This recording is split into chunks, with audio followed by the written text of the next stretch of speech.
नमस्कार, कैसे हो सब लोग। मैं प्रेम कुमार हमारे ए स्टार क्लास के इस यूट्यूब के प्लेटफॉर्म पर आप सभी का बहुत बहुत अभिनंदन और स्वागत करता हूं। जैसा कि आप सबको ज्ञात है कि आज हम न्यू टॉपिक स्टार्ट करेंगे और वो न्यू टॉपिक क्या है, आज हम क्या करने वाले हैं। आज हम सांख्यिकी की शुरुआत करेंगे। सांख्यिकी कक्षा 10 की गणित की पुस्तिका का चैप्टर नंबर 14 है, जो जिसका नाम क्या है, सांख्यिकी है। आज हम उसको स्टार्ट करेंगे। थोड़ा सा पहले हम सांख्यिकी के बारे में इंट्रोडक्शन कर लेते हैं कि हमें इसके अंदर करना क्या है और क्या हमें पूछा जाएगा और क्या हमें ज्ञात करना है। ठीक है, तो आइए दोस्तों अपने टॉपिक पर आज हम करने वाले हैं सांख्यिकी। क्या करेंगे, सांख्यिकी हम आज करने वाले हैं शुरुआत। इसकी हम शुरुआत करेंगे। सांख्यिकी होती क्या है कि इसके अंदर हमें सांख्यिकी के अंदर क्या करना है, हमें माध्य ज्ञात करना है। माध्य इसका मुख्य जो मेन इसके अंदर पॉइंट आता है वो क्या है, हमें औसत होता है। सभी की हमें औसत वैल्यू ज्ञात करनी होती है। क्या ज्ञात करनी होती है, माध्य के अंतर्गत हमें औसत वैल्यू हमें ज्ञात करनी होगी। औसत आप सभी को पता है कैसे ज्ञात किया जाता है, वही फॉर्मूला इसके अंदर यूज होगा। औसत ज्ञात कैसे करते हैं, औसत ज्ञात करने का क्या सूत्र होता है, अनुकूल घटना बटाने कुल घटना ये भी होता है। और क्या होता है, आंकड़ों की संख्या बटा में कुल संख्या। इस प्रकार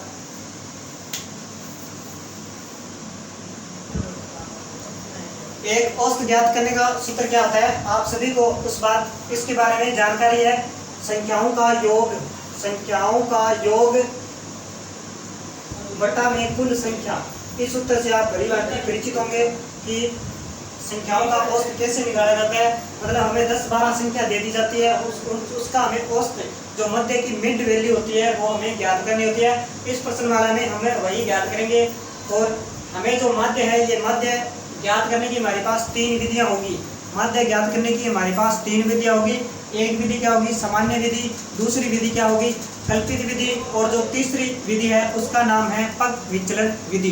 क्या नाम है, पग विचलन विधि। ठीक है, इन 3 विधियों से हम माध्य ज्ञात करेंगे।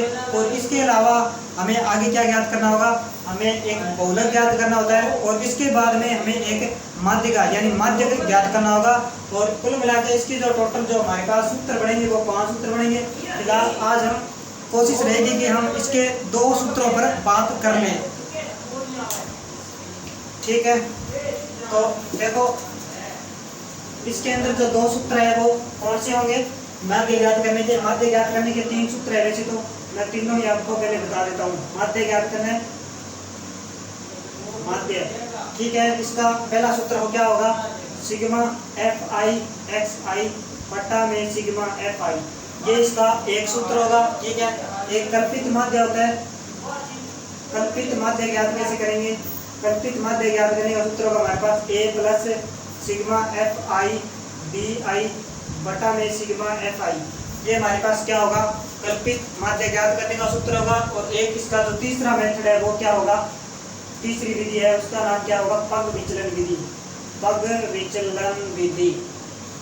विचलन विधि होगी। उसके अंदर हमें क्या करना होगा, इसका जो फॉर्मूला है वो क्या है हमारे पास, a plus sigma fi ui बट्टा में सिग्मा fi गुणा में h होगा। ये 3 विधि है हमारे पास माध्य ज्ञात करने की। और माध्य का जो वास्तविक औचित्य है वो क्या है, औसत, यानी हमें इन सबकी औसत एवरेज वैल्यू ज्ञात करनी होगी।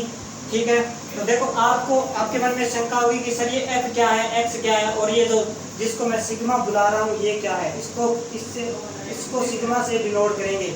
ये बात आप अपने जहन में बिठा ले। जो ये कैपिटल ई प्रकार का जो आपको दिखाई दे रहा है, इसको हम सिग्मा से व्यक्त करेंगे। इसको सिग्मा क्यों कर रहे हैं, क्यों बोल रहे हैं, क्योंकि ये जो ग्रीक शब्द है, ग्रीक शब्द है जिसका मतलब योग होता है। ये क्या है, ग्रीक शब्द है। और ग्रीक शब्द सिग्मा का योग, इसका मतलब होता है योग, यानी सभी संख्याओं का सम करना। मतलब जैसे मान लो ये सिग्मा fi di है, इसका मतलब क्या होगा, सिग्मा fi di। इसका मतलब होगा f1 d1 का गुणा प्लस में f2 d2 का गुणा प्लस में f3 D3 का गुणा। इस प्रकार ये गुणा जो चलती जाएगी श्रृंखला मान लो FNDN तक चलेगी। इस जो श्रृंखलाओं का जो माध्य जो योग है, हम इसको इस सूत्र को हम अगर यहाँ पर लिखेंगे तो बड़ा लिखा जाएगा और लिखने में भी हमें समय लगेगा। इसलिए जो इस जो पूरे जो सूत्र है इसको इस रूप में दिखाया गया है, सिग्मा के रूप में डिनोट किया गया है। ठीक है, इस सिग्मा का मतलब ये है। और एफ आई क्या होगी यहाँ पर, एफ आई यहाँ पर बार बारता बंटन जो आपको सारणी में दी गई होगी वो होगी। और एक्स है वो आंकड़ों का क्या हो गया, आंकड़ों की जो हमें वर्ग अंतराल दिया होगा उससे हमें निकालना होगा। ठीक है, उम्मीद करूंगा कि आपको मेरी ये बातें समझ आई होगी। तो अब हम इसके प्रश्नों पर आगे बढ़ते हैं, ज्यादा समय ना गवाते हुए। तो दोस्तों प्रश्न नंबर 1 आपके सामने है। प्रश्न नंबर 1 आपके सामने है। इसके अंदर जो बातें पूछी गई है वो मैं यहाँ पर लिख नहीं सकता क्योंकि मैटर बहुत बड़ा है। मैं आपको पढ़कर सुना देता हूँ कि इसके अंदर हमें पूछा क्या गया है। पूछा गया है कि विद्यार्थियों के एक समूह द्वारा अपने पर्यावरण संचेतना अभियान के अंतर्गत एक सर्वेक्षण किया गया, जिसमें उन्होंने एक मोहल्ले के 20 घरों में लगे हुए पौधों से संबंधित निम्नलिखित आंकड़े एकत्रित किए हैं। तो प्रति घर माध्य पौधों की संख्या ज्ञात करनी है। यानी जो घरों की मान एक घर में 0 से 2 पौधे लगाए गए हैं, दूसरे 2 घरों में इतने, अगले घर में इतने, इस प्रकार इन घरों में पौधे लगाए गए हैं। हमें इन पौधों की माध्य औसत संख्या ज्ञात करनी है। इस सभी की जो एवरेज वैल्यू आएगी वो क्या होगी। ठीक है, तो ज्यादा समय को ना गवाते हुए देखो करना क्या है कि इसको हमें ऐसे सारणी बनानी है। जो मैं कह रहा हूँ वो आप करते जाइएगा। पहले हमें क्या दिया गया, पौधों की संख्या दी गई है। ये लो पौधों की संख्या, पौधों की संख्या दी गई। तो हमने पौधों की संख्या लिख ली क्या है, 0 से 2, 2 से 4, 4 से 6, 6 से 8 है, 8 से 10, 10 से 12, 12 से 14 तक हमें दी गई है। ठीक है, इसके बाद में घरों की संख्या दी हुई है। घरों की संख्या, घरों की संख्या ये हमारे पास घरों की संख्या आ गई। पहले में 1, फिर 2, इसके बाद में 1, फिर 5 और 6, 2, 3, 6, 2 और 3। ठीक है, ये हमारे पास घरों की संख्या आ गई। जो घरों की संख्या होगी उसको हम f से व्यक्त करेंगे। आपको समझ में आ रहा होगा कि जो f है वो क्या है। जो घरों की संख्या है वो उसको हम f से व्यक्त करेंगे और जो वर्ग अंतराल दिया हुआ होगा उसको हमें हल करेंगे। इसके अंदर उसको हल करने पर जो मान प्राप्त होगा उसको हम x से व्यक्त करेंगे। इसको fi और इसको xi से व्यक्त करेंगे। ठीक है, एक सवाल मैं आपको फुल डीपली करवाता हूँ, बाकी हम शॉर्ट ट्रिक से करेंगे। अब देखो हमें जो xi चाहिए ना, उसके लिए क्या करना होगा, 0 और 2 इन दोनों को जोड़ेंगे।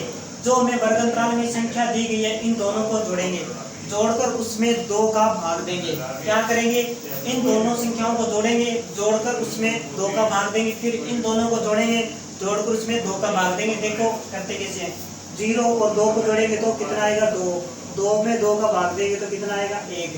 अब देखो 2 और 4 को जोड़ेंगे कितना होगा 2 + 4, इसको जोड़ेंगे फिर 2 को भाग देंगे, यानी 4 और 2 6, 6 में 2 का भाग देंगे तो कितना आएगा 3। इसके बाद में 4 और 6 को जोड़ेंगे, यानी 4 + में 6 बटा में 2, 2 का भाग देंगे। 6 और 4 को जोड़ेंगे तो 10, 10 बटा में 2, यानी ये कितना आएगा 5।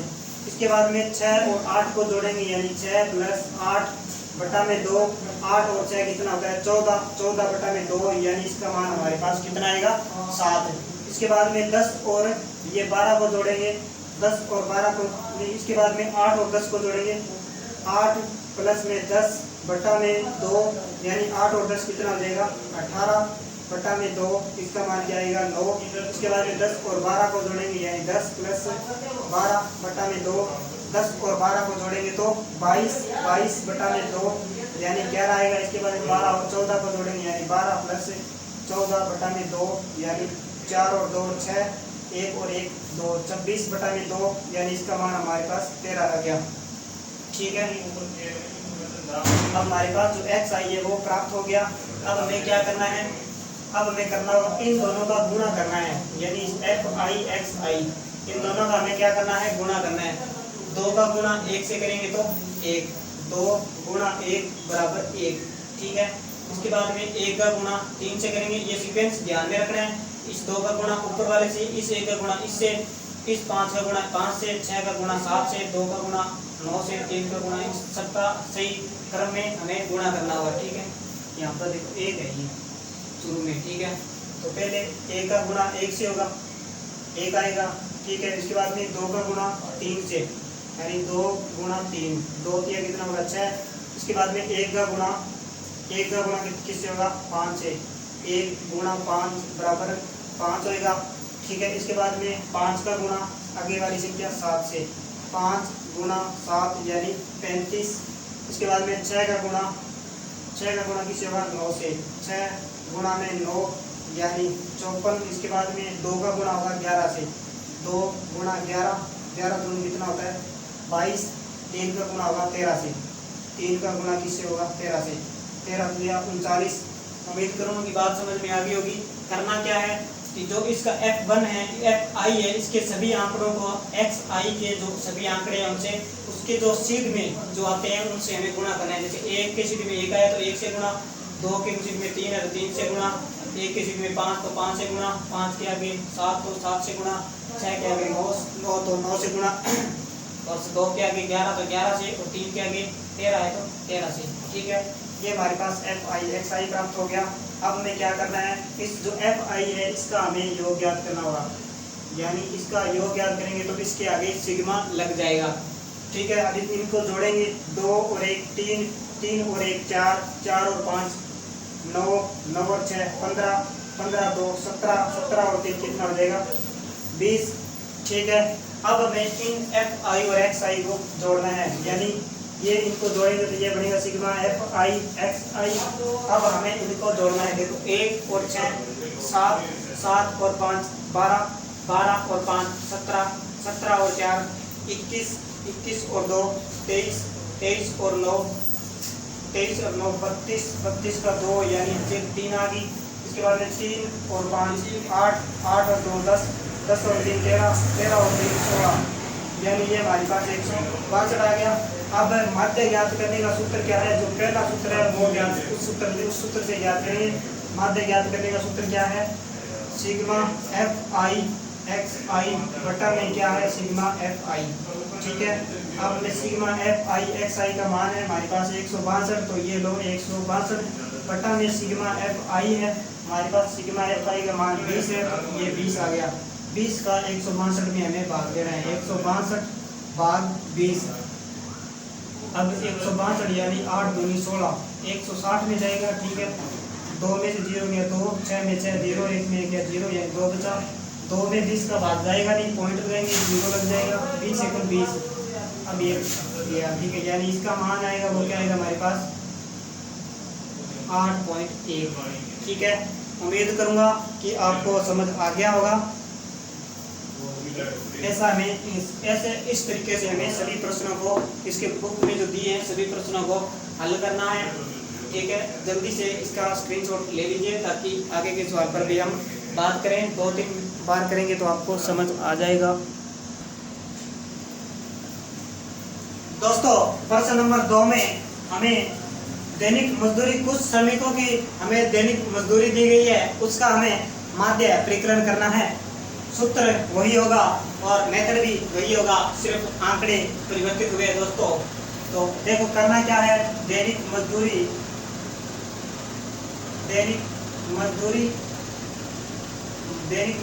ये हमारे पास आ जाएगी यहाँ पर दैनिक मजदूरी।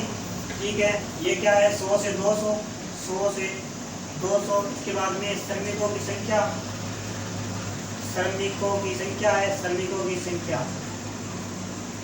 ये हमारे पास श्रमिकों की संख्या की, यहाँ पर हम श्रमिकों की संख्या लिखेंगे। 100 से 200 के बीच में 12 श्रमिक है। इसके बाद में 120 से 100 से 120 है, 100 से 120। इसके बाद में 120 से 140, 140 से 160 है, और 160 से 180 है, 180 से हमारे पास 200 है, 200 तक है। 14 8 6 10, इसके बाद में 14, ये 8, ये 6 और ये 10, इतना ही हमारे पास है। ठीक है, हमें इसका माध्य ज्ञात करना है। क्या करना है, माध्य हमें ज्ञात करना है। ठीक है। जो श्रमिकों की संख्या होती है वो क्या होती है, जो भी संख्या दी होगी वो हमेशा क्या होगी, वो हमेशा ही FI होगी, ठीक है। इसके बाद में जो आगे हम XI ज्ञात करेंगे वो कैसे ज्ञात करेंगे, इन दोनों को जोड़कर उसमें 2 का भाग देना है, ठीक है। अभी ये संख्या बड़ी आ गई तो इसके लिए मैं आपको एक तरीका और बताता हूँ। उसमें हमें क्या करना होगा, हमें इन दोनों के अंतर को देखना है, पहली संख्या और लास्ट संख्या, इन दोनों के जो बीच का जो अंतर है यानी जो गैप है वो हमें देखना है। देखो 100 से 120 जाएंगे तो कितने का अंतर है, 20 का अंतर है। 100 से 120 में 20 का अंतर है। 120 से 140 में कितने का अंतर है, 20 का ही अंतर है। इसके बाद में 140 से 160 के बीच में देखो, उसमें भी कितने का अंतर है, 20 का ही अंतर है। इसके बाद में 160 से 180 में भी कितने का अंतर है, 20 का अंतर है। 180 से 200 के बीच में भी कितने का अंतर है दोस्तों, 20 का ही अंतर है, ठीक है। यानी इन सभी के बीच में जो अंतराल है वो समान है, और जब भी इन सभी के बीच में समान अंतराल हो तो आप अंतराल का आधा करके पहले वाली संख्या में जोड़ दीजिए। क्या कि अंतराल है उसका आधा करके जो पहली वाली संख्या है उसको निम्न सीमा से बुलाते हैं। वैसे तो क्या किससे बुलाते हैं, निम्न सीमा से बुलाते हैं, ठीक है। और उसके जो अंतराल है उसका आधा करके हमें पहली संख्या में यानी निम्न सीमा में जोड़ देना है। क्या करना है, अंतराल हमारे पास 20 है, उसका आधा कितना होगा, 10।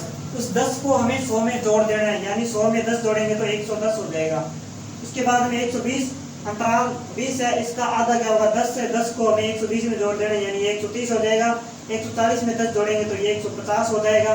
160 में 10 जोड़ेंगे तो ये 170 हो जाएगा। 180 में 10 जोड़ेंगे तो ये 190 हो जाएगा, ठीक है। इस प्रकार भी आप इसको हल कर सकते हैं। तो आप कहेंगे कि सर आपने जो पहले इन दोनों का योग का आधा बताया था वो क्या था। देखो इन दोनों को जोड़कर जब आप इसमें 2 का भाग दोगे तो भी तभी यही आएगा। देखो करके दिखाता हूँ, 100 प्लस में 120 करो, इन दोनों को जोड़ना है, 100 120 यानी 220, इसमें हमें 2 का भाग देना है। 2 एकम 2 11 दूनी 22 यानी 110 आ गया, और वो भी हमारे पास 110 है।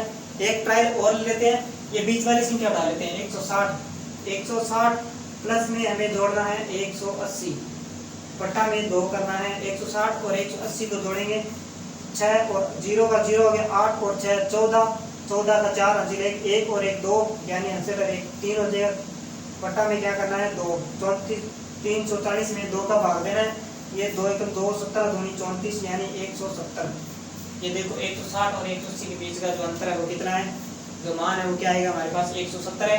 और इन दोनों को जोड़कर 2 का भाग दोगे तो भी 70 आएगा।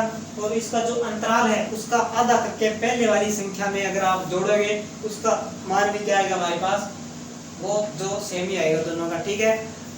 अंतराल का आधा करके जोड़ना सरल है, और सरल भी है, और टाइम भी हमारे पास, समय की भी हमारे पास बचत होगी, ठीक है। अब हमें क्या करना है, FI XI का गुणा करना है। FI और XI का दोनों का हमें आपस में क्या करना है, गुणा करना है। 12 का 110 से गुणा करेंगे, 12 गुणा 110, ठीक है। उसके बाद में आगे वाली 14 का गुणा करेंगे, 130 से 8 का गुणा करेंगे, 150 से 6 का गुणा करेंगे, 170 से 10 का गुणा करेंगे, 190 से, ठीक है। 12 का 11 से गुणा कितना होता है, 12 एकम 0 का 0 आ जाएगा, 12 एकम 12, 12 का 2 हासिल 1, 12 एकम 12, 12 और 1 कितना हो जाएगा 13, 1320। 14 का 13 से 14, 0 का 0 आ जाएगा, 14 तिया 42, 42 का 2 हासिल 4, और 14 एकम 14, 14 और 4 कितना हो जाएगा 18, ठीक है। 8 का 15 से 15 8 कितना होता है 120, और 1 0 पड़ा है, ठीक है। 17 चिकी कितना होता है 102, यानी अगर आप इसी तरह कर सकते 0 का 0, 6 7 42, 42 का 2 हासिल 4। इसके बाद में 6 एकम 6, 6 और 4 कितना हो जाएगा 10, 10 का 190 से करेंगे तो ये डायरेक्ट ही हो जाएगा 1900, ठीक है।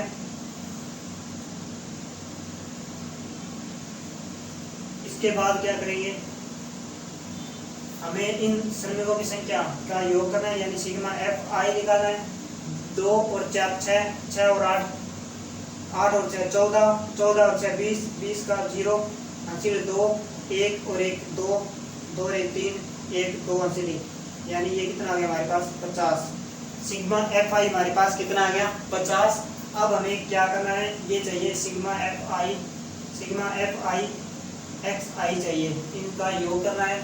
0 में सब पहली संख्या जोड़ेंगे 0, अब 2 में 2 जोड़ा 4, 4 में 0 4, 4 में 2 6, 6 में 0 6, अब 3 में 8 जोड़ा 11, 11 में 2 जोड़ा 13, 13 में 0 जोड़ा 0 13, 13 में 9 जोड़ा तो 13, 13 में 9 जोड़ा तो 22, 22 का 2 हासिल 2 1 2 3 4 5 और 2 7, यानी 7260 आ गया। अब हमें क्या करना है, माध्य ज्ञात करना है। माध्य को x बार से व्यक्त करते हैं, ठीक है, माध्य x बार, ठीक है। सूत्र क्या है हमारे पास, सिग्मा एफ आई एक्स आई बट्टा में क्या होगा, सिग्मा एफ आई एक्स आई का मान हमारे पास 7260 है, और सिग्मा एफ आई का मान हमारे पास कितना है 50। 0 से 0 कट जाएगा, 726 बटा में क्या है 5, 726 में 5 का भाग देना है। क्या करना है, 726 में 5 का भाग देना है। 5 एकम 5, 7 में से 5 गया 2, ऊपर से तारा 2, यहाँ पर 5 चौका 20, 2 में 0 गया 2, 2 में 2 गया 0, ऊपर से तारा 6, ये 5 5 25, 6 में से 5 गया 1। अब यहाँ पर पॉइंट लगाएंगे, 0 लगेगा, 5 दूनी 10, यानी जो इसका फाइनल आंसर है वो क्या आएगा 145.2। ठीक है, उम्मीद करूंगा कि ये मेथड आपको समझ में आ गया होगा। ठीक है, जल्दी से आप इसका स्क्रीनशॉट ले लीजिए। दोस्तों हमारे पास प्रश्न नंबर 8 उठाया मैंने 14.1 का, प्रश्न नंबर 8 है। ठीक है, इसमें हमें क्या दिया गया है, हमें एक स्कूल के टीचर ने जो विद्यार्थी स्कूल में आते हैं उनकी अनुपस्थिति को यहाँ पर दर्शाया गया है। ठीक है, कितने दिन तक, 40 दिनों तक, 0 से 40 दिनों तक के बीच में विद्यार्थियों की जो स्कूल में अनुपस्थिति है उसको हमें दर्शाया गया है, और यहाँ पर हमें माध्य ज्ञात करना है। माध्य की हमें परिकल्पना करनी है, माध्य हमें क्या करना है, ज्ञात करना है, माध्य हमें ज्ञात करना है। ठीक है, बस वही मेथड है, कुछ नहीं। ठीक है, चलो करते हैं। दिनों की संख्या,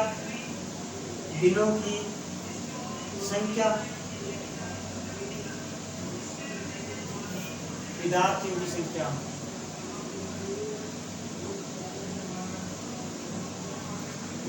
की संख्या, ठीक है, 0 से 6, 6 से 10, 10 से 14, 14 से 20, 20 से 28, 28 से 38 और 38 से 40 दी गई है। ठीक है, 11 10 7, यहाँ पर 11, ये 10, ये 7, 4 4 4 4 3 4 4 3 और ये 3। ठीक है, ये हमने लिख लिया। ठीक है, जो विद्यार्थियों की संख्या होती है वो क्या होती है, एफ आई होती है। ये बात आप अपने जहन में बिठा लीजिए। ठीक है, इसके बाद में हमें एक्स आई याद करना है। दोस्तों मैंने ये सवाल क्यों उठाया, क्योंकि यहाँ पर जो इनके बीच का जो अंतराल है वो अलग अलग है। देखो 0 से 6, 6 से 10, 0 से 6 में तो 6 का अंतराल है, लेकिन 6 से 10 में कितने का अंतराल है, 4 का अंतराल है।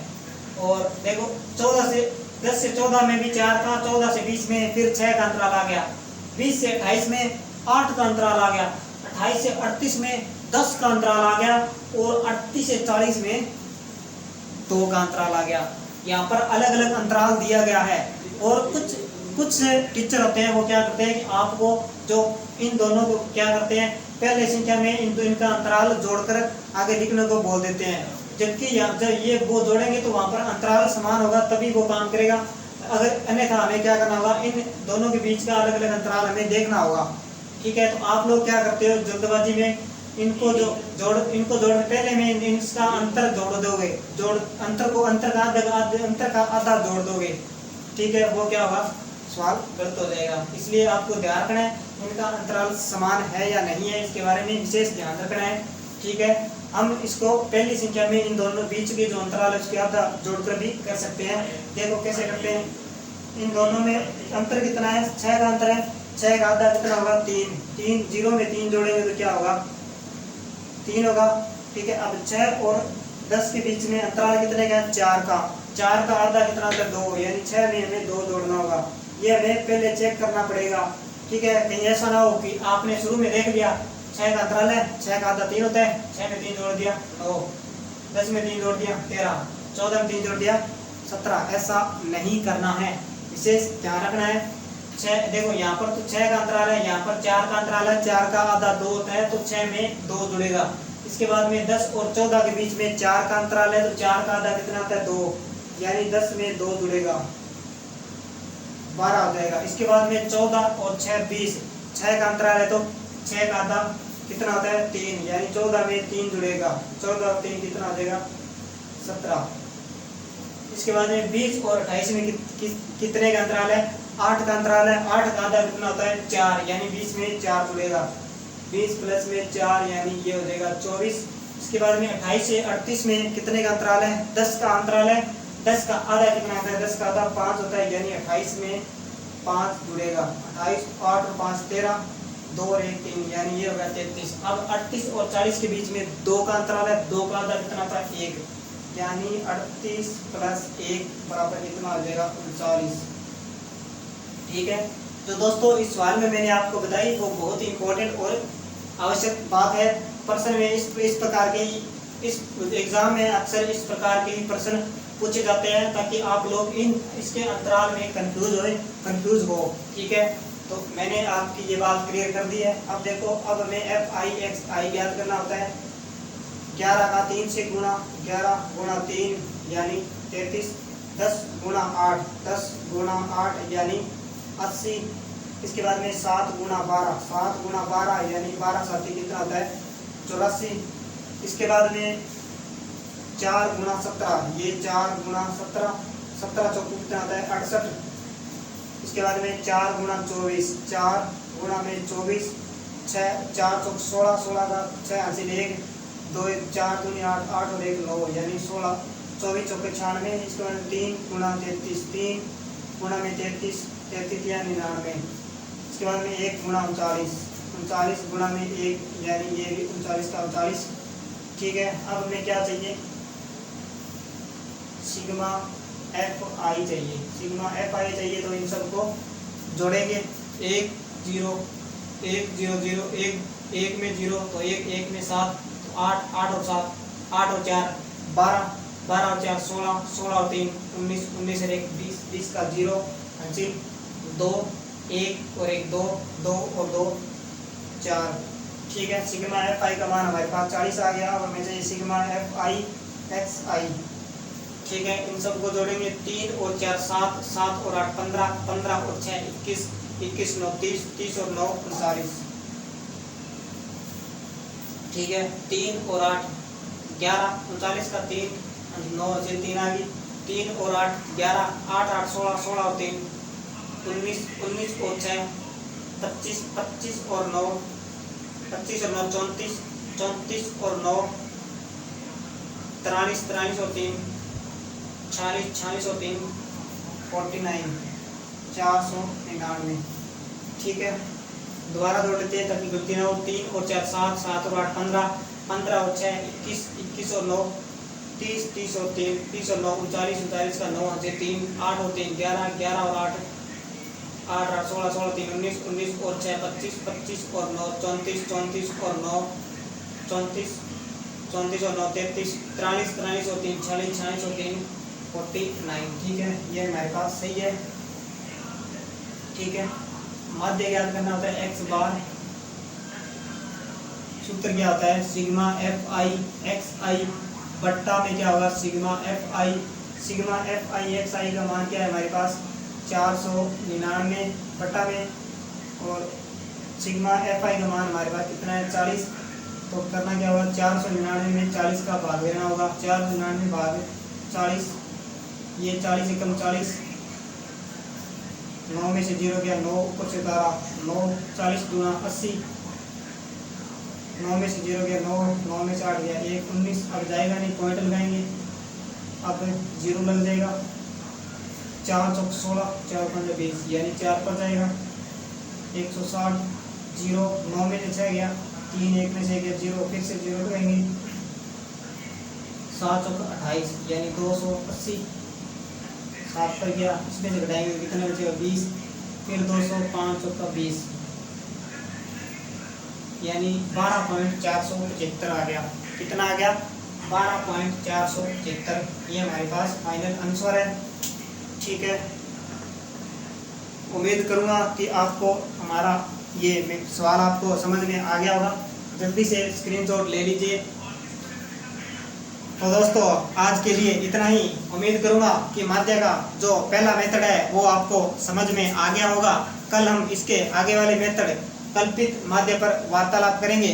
आप इसके जो 14.1 के विभिन्न सवाल है उन सवालों को आप इस मेथड से करने का प्रयास कीजिएगा। अगर फिर उनमें अगर कोई आपको डाउट या समस्या हो तो आप कमेंट बॉक्स में कमेंट कर सकते हैं। मैं आपके सवाल का जवाब देने के लिए हर पल तत्पर रहूँगा। इसी के साथ जय हिंद, जय भारत।